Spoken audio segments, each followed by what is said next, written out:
All right. We're back. Tab Talk 17. Thoughts and prayers for the El Salvador macroeconomic analysis team. Thoughts and prayers for Anthony Pompliano.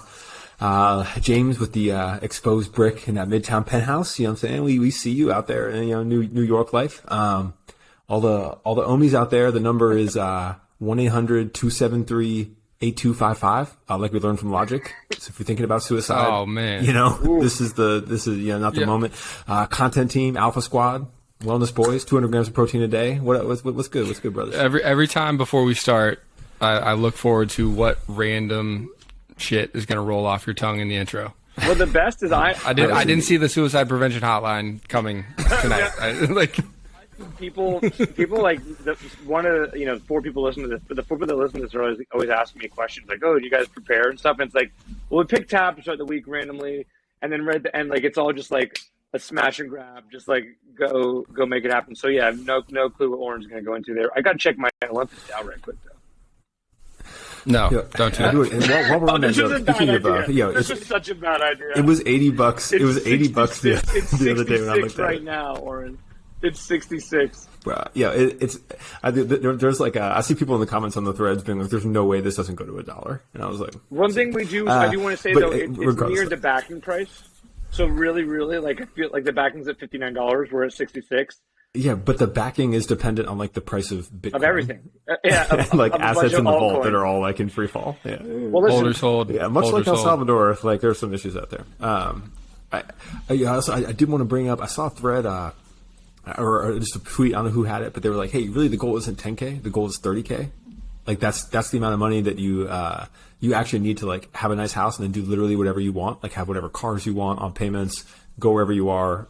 If you have kids, slightly less flex. I thought that was interesting because I think that is the number. That's the number where you can pretty much and so that should be everyone's goal. I think to attest to that without like my personal finances exactly, if you're doing 25-30, that means you're in a certain tax bracket where you're really taking home like 10 to 15, 12 to 15. And I mean, that seems to fit. Like I live a good life that I like. But like the only problem with that is that you're not stacking money, right? Like you're not. Yes, you can drive a nice car. Yeah, well, it depends because that's the thing too. Is like everyone's like, oh, well, I want to have the house and I need the G wagon and the blank. My kid goes to private school. But like if you scale back some of that, that's plenty of money to like every quarter I can put 15, 20K into something. That's true. And I'd say just like philosophically, if you're talking about it in Ks per month, then it probably isn't that thing. I agree. Actually, I agree with all on that.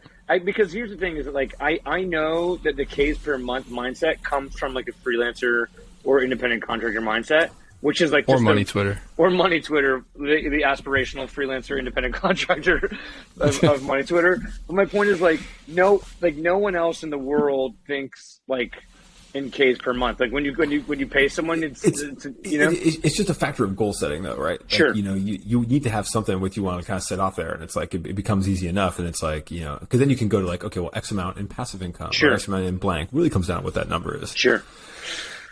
But that's achievable. Anyone on Money Twitter can achieve that shit. Whether you're in Bangalore, 100%. And if you just pay us or day 20, the tools are there. $6,000, and we'll make sure that you guys get to 25K a month. That's it. That's all it is. Yes. Speaking of which, did you book up all of your individual consultations for whiteboarding people's life plans, or are there still slots open? No, there's no slots open. So what's interesting is I posted that. No slot. You're gonna go so like sold out. Not a subtle flex, hard flex, sold out, 0 spots left. But I do got to give Oren. I got to give you credit, right? Because you were telling me, you're like, dude, that's like just put it out there. So I said, I did put it out there, 5K, build it out. 2 people jumped in. One of them was a true Twitter style, like obscene tire kicker, and so that worked out anyway. They're just like, oh, so maybe you can help me learn to make this money. And I was like, okay, that's just like it's a failure for both of us. Anyway, we'll open that back up next month, but that's good call on that. I was gonna say you got to we are a down to earth podcast. We spit the real numbers. We talk exactly how it is because there's any other podcast we're like, yeah, you opened up the funnel. I mean, 100 the DMs. I selected the crumb of the crop. 120 a day. Jameson Camp. No, that's not. All right, what we got for the first tab? All right, so I got like early nomination for tab of the year here. Headline, this is a Boss Hunting article. Headline is the insanely lucrative pirate stock exchange in Somalia. And it is exactly what it sounds like. So this article is about what is the? I'm going to butcher this. Harardheere Pirate Stock Exchange, and so basically it's an exchange in this town or region that allows anybody to go and put up cash, food, weapons, information specifically for Job X, and then to reap the rewards of Job X when it comes back, with the jobs, of course, being pirating. Thought it was incredible. Let's discuss. Yeah, we've come a long way from when the Dutch opened the first stock exchange to help continue to facilitate trade. Yo, but, did you? Here we are. Did you open the tab? That's in the first sentence. Let's go. Yeah. They reference the Dutch East India Company or whatever it is. No, I only know that because of our internal educational series at our company, where we like to lead with historical facts. And it was like we were talking when we did the one where we're going public. We're like, this was the first stock exchange. Yeah. This is the first publicly traded company. Yeah. This is all just overall fascinating for a myriad of reasons. Just also the Somalian pirate stuff is just nutty to me. Like we were talking about last tab, sort of in terms of the trains. But I love that people have just sort of like managed to hop on. Capitalism knows no bounds, right? And geographically, nor morally, nor anything. I love that it finds its way over to that. I also think it's interesting. It touches on like some of the notes you have here. The RPGs are trading 75,000 USD, right? Like. It's just it's even better than that. This woman committed an RPG to a cause, and they gave her stock in it, and that stock returned her 75K. Yeah, exactly. I love it. It's way better than you got 75K for an RPG. Dude, it's crazy. Yeah, it's crazy. No, it's nutty, and it also talks about. And there's an interesting. To Oren's comment, which the first line talks about the Dutch East India Company. Like, just a side note, really quickly, while I remember this. Another great podcast is called Behind the Bastards. It's probably second only to Tab Talk, but if anyone takes a moment, listen to Behind the Bastards. We'll mute that out when it actually goes up. We can't actually state what podcast. Yeah. But if you listen, promote other podcasts on this pod. Listen to Behind the Bastards, it just is like 3-hour breakdowns of behind people in history or companies in history and how horrific they are. And the Dutch East India Company is just like, my point is that like the most horrifically OG evil shit ever. Just like, lighting. Well, this is good because the woke mob already came for us for jokes for Colin's Genghis Khan thread for me joking about like we're going to do Alexander the Great's like tips for lean manufacturing. Like the woke comments were already coming in being like, well, if you knew the real history of those men, you would be promoting. I'm like, oh, well, that's kind of the joke. That's kind of the joke. Yeah. And in fact, let me tell you, if before 1924 or was before like World War II, everyone was terrible. Like really only since then, and even since then, most people were terrible. It's just like started to get better. I was like, literally, anyone you want to pick. Like, it's actually not woke to call out that Genghis Khan like did a lot of bad things. But, I was gonna say like, and my people were personally impacted by Genghis Khan the most. Like that guy raped and pillaged the Huns like none other, and I still hold some feelings about that to this day. But here we are, and I accept Colin's thread. I've made peace with it. I don't even know what to dive into with this. I just think it's the coolest. Like to Colin's point about like an early. I like the concept that you can invest a thing that like, hey, I'm going to bring to this company this thing of value, like an RPG or like a bouncing Betty, for instance, for those of you who are in mine who know mines, then they can say, cool, we're going to take it in at this value, and then we're going to show you the exponential return. And it's interesting to see the size of this market because there's some data in here later that says that the market it's a $12 billion market in either loss or fending off piracy. And I'm sure that like 75% of that is just like the security contracts of people who are protecting ships, but the rest of it's like actual loss. Like, I don't know, that's, not quite the GDP of a small country, but like, that's no figure to laugh at. Well, what they're calling out here is obviously where this is all based is very poor. And when they launched this, all of a sudden, they're saying like there's a huge influx of luxury cars. Because everybody started getting some instead of just the OG pirates, and this is why macroeconomics, like economic concepts, are so critical. Because literally, like to the point of money as a concept, this is all just about like what tools can you use. Like if you have a struggling economy, there's some sort of angle, like some sort of finagle. Like this is one of the most struggling, right, of all times, and they're like creating this method, albeit like funding illegal siege, but they're like have come up with a capitalist solution to that problem, which I find interesting. And I really wish that like in my economics classes we've been like theorizing about like can we bring a goods based stock exchange to the pirating industry? Like that's this is.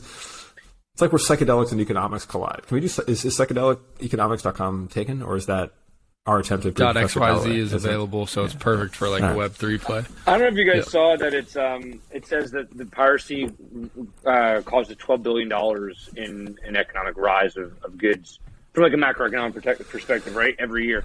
I also love it, the shout out to Gary Liu who wrote it. The ending line of it is, in the words of Buffett himself, when it's raining outside, put out buckets, not thimbles, which is just like really, really going hard on that. That's dope. Yeah, I mean, yeah. That's that kind of spark that I feel like the journalist was missing nowadays. Yeah. You know, listen, he sounds like he could be a guest on Tap Talk when we open up. When we open all right, up. 10. If you guys were working on a pirate ship, you know, older days or modern days, what job do you think y'all have? You know, coxswain. You know, what I mean,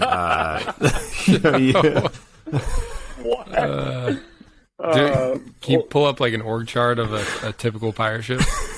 I don't think I would do well. Yeah, I'm going to be straight up and be like, I much as I wish that I was going to be like captaining that pirate ship, I don't think I would be. I would be like really struggling. Like I'm a city boy. Yeah, and obviously, James has the vitamin deficiency, so scurvy would just wipe him out like almost immediately. So get James a kiwi or a lemon, right? That's what they're eating. Right? There's some like, vitamin C. Lemons. I don't know. Sucking on lemons. All right. What do we got next? Orange. All right, Pop, I've got the next one. This is a company called Mana and Mana Products, and so what they do is they're a development of branded and private label prestige beauty products. And I'm bringing this up. I had a thread on this earlier this week, and Colin and I have some shared background. His a little more extensive than mine inside this topic. But the idea of contract manufacturing for cosmetics and bath goods. So basically the premise is that everything that we buy outside of like the most major brands in those spaces is made by one of like a dozen wholesalers. Like if at some point you're big enough to make it yourself or whatever it is, but you know, all of these, you know, any brand by an influencer, a lot of the brands on inside these shelves, you know, even things you'd see at, you know, Sephora or wherever those kind of things are, is all, there's a ton of them that are made by any number of just white label partners. So what that kind of boils down to is if you're getting into cosmetics and bath goods, it's actually really easy. And there's a couple ways where you can just get pre-formulated materials that then they'll kind of customize for you. And the only difference between these brands is like marketing connections and niche, essentially, you know, like maybe a little bit in product quality if you pick the best manufacturer or work through it a number of times. So this is one of like a list of like a dozen. I did a thread on this kind of earlier this week and actually called some out, but they'll also like even consult with you and like actually sit down and talk through the product. And so it's just how easy it is to get into one of these industries if you have that marketing connections or niche thing to separate you. And capital, I think right? that there's probably not many industries that are more commoditized. I'm not sure if that's the word for this one, but than skincare, cosmetics, etc. because of this. But it's interesting to me that how much success it's having with like influencers and celebrities right now. They're really some of the only people that can cut through the noise because it is so commoditized and it's been a race to the bottom. Like, I don't know if you guys have looked at like really anything in the space on Amazon lately, but it's like a 2-pack of like 2 value sizes on any lotion you want to buy, any cream you want to buy, any shampoo. It's crazy. You know, what's interesting is where it seems like the alpha is, and we can do the free game alert. I don't know if you hear some sounds that you can play for the free game section. Do we got, you know, like can you tinkle some keys or like a little jazz? Like, you know, I mean, a horn perhaps. He's going to add it in post. But there is like the free game is really in these like new hot substances. And so I think when I was initially looking at this was when charcoal started to get really, really big. And then Colin and I had looked at this together when at I think a little too late in the CBD, great, you know, rise and fall. But really if you're ahead of like these things that are happening, collagen, oh, there we go. Free game alert. That's free game. All right. But really, if you have collagen, charcoal, matcha, whatever those next substances are, if you're actually identifying that and putting it into a number of these products, like I think that's where the alpha is like, can you get out ahead of whatever that next trend is of like cannabinoid or of like whatever the hip new substance is, and hey, let's put that in a facial cleanser or in a scrub, and like let's get to market super fast and be ready for it is free. So actually, it's interesting because I think sometimes we try and circle back to how we all got connected. And I think Colin, probably the person we first started chatting was maybe CBD stuff because I had a piece of the CBD skincare, more masstige beauty, but it was a skincare line that was part of it was contract manufactured, and really what we'd do though was it was Manuka honey, and then a bunch of contract manufactured stuff. But to sort of Oren's point here, the magic was there was CBD in it, and Manuka honey. Those are the two extra things. Oddly enough, the expensive part was the Manuka honey. Everyone thought putting CBD into it was tough. Like that was. It was we had a hemp farm and an extraction facility. It was it's just hemp, brothers. Yeah, it's just hemp. It goes everywhere on the planet except for Antarctica naturally on its own. But was the Manuka honey from Australia and New Zealand. That was what was difficult and expensive. But to that point, you just the margins became good. There's a massive margins on beauty because it is mostly commoditized goods, right? That are contract manufactured. And so I know that space a little bit, and I think there is a massive opportunity. Part of the other stuff people have to do is have enough money to hit MOQs, obviously, minimum order quantities to have this stuff manufactured for you, right? So interesting. Pieces of like every size. Go ahead. Yeah, well, interesting on that. I think there's a whole different range of what this looks like, and as Warren mentioned, like this was my family business for I think 5 or 10 years until a year or two ago. My dad left that, but I've been around it a bunch, and there's really the whole end of the spectrum from, custom formulation. You're getting a drum at a time or